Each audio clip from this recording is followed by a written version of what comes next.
জানেন যে সারা ত্রিপুরায় এনএসইউআই থেকে শুরু করে যুব কংগ্রেস এবং বিভিন্ন যেভাবে লড়াই করেছে এটা আমার বলার কিছু নেই।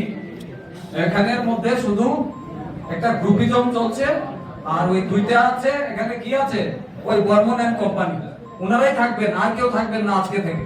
এবং বিশেষ করে আমি ধন্যবাদ জানাচ্ছি অমিত রক্ষিত দাদাকে, যিনি আমাকে সবসময় সহযোগিতা করেন রাজনীতিকের বাইরে। এখানে সুশান্ত দা আছেন, সুশান্ত দাও আমাকে ছোট ভাই, আমার বড় ভাই আছে। আমি বলবো সুশান্ত দা আমাকে যেভাবে আমাকে দায়িত্ব দেবে, আমি একজন কার্যকর্তা হয়ে আমি আগামী দিনে যুব মোর্চা হয়ে ছাত্রদের যুবদের স্বার্থে যে কোনো জায়গায় যে কোনো সমস্যায় আমার কোনো পট্টনের দরকার নেই। আমি ছাত্রদের হয়ে যুবদের হয়ে আমি লড়াইয়ে কাজ করব, ঠিক আছে?